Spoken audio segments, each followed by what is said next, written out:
Vypočujte si úryvok z pripravovanej knihy Videnia, zväzok 1, život preblahoslavenej Panny Márie podľa Anny Kataríny Emerichovej. O Máriinom snubnom prstení. Dňa 29. júla 1821 mala Anna Katarína Emerichová videnie o jednotlivých pohrebných plátnach nášho Pána Ježiša, ako aj o obrazcoch, ktoré sa z jeho tela zázračne otlačili na látku. Keďže jej vízia prechádzala rôznymi miestami, kde boli takéto relikvie buď slávnostne uchovávané, alebo ľuďmi zabudnuté a uctievané len anjelmi a zbožnými dušami, na jednom z nich sa nazdala, že sa nachádza aj snubný prsteň Svätej Panny, ktorý takto opísala. Snubný prsteň Svätej Panny nie je ani zo striebra, ani zo zlata, ani z iného kovu, má tmavý odtieň a predsa sa jemne leskne. Nejde o úzky a tenký, ale o pomerne asi na šírku prsta hrubý krúžok. Hoci vyzerá hladký, zároveň ako by ho zdobili pravidelné malé trojuholníky s písmenami vo vnútri a je na ňom niečo vyrité. Jednu stranu, ktorou sa nasúva na vnútornú časť prsta, má plochu. Videla som ho v nádhernom kostole, kde ho starostlivo uchovávajú za mnohými zámkami a kam prichádzajú zbožní snúbenci, aby k nemu pred zamýšľaným sobášom priložili svoje obrúčky.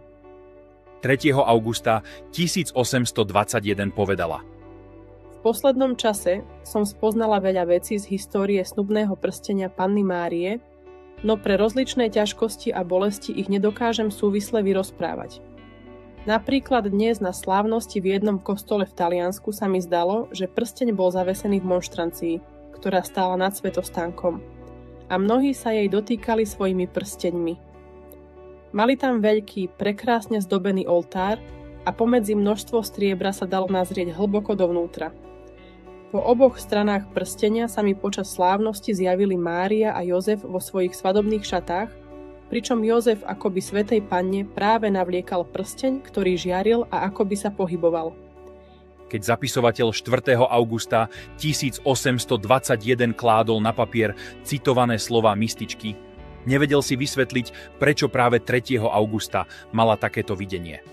O to viac bol prekvapený, keď niekoľko rokov po jej smrti sa z jednej latinskej písomnosti o snubnom prstení Svätej Panny, ktorý sa uchovával v Perugii, dozvedel, že prsteň sa 3. augusta verejne vystavoval. Vec, o ktorej žiaden z nich nemohol zrejme vedieť. Vydanie knihy je naplánované na jeseň 2025. Ak nám na stránke zachej.sk zanecháte svoj e-mail, radi vám pošleme správu, keď ju naskladníme.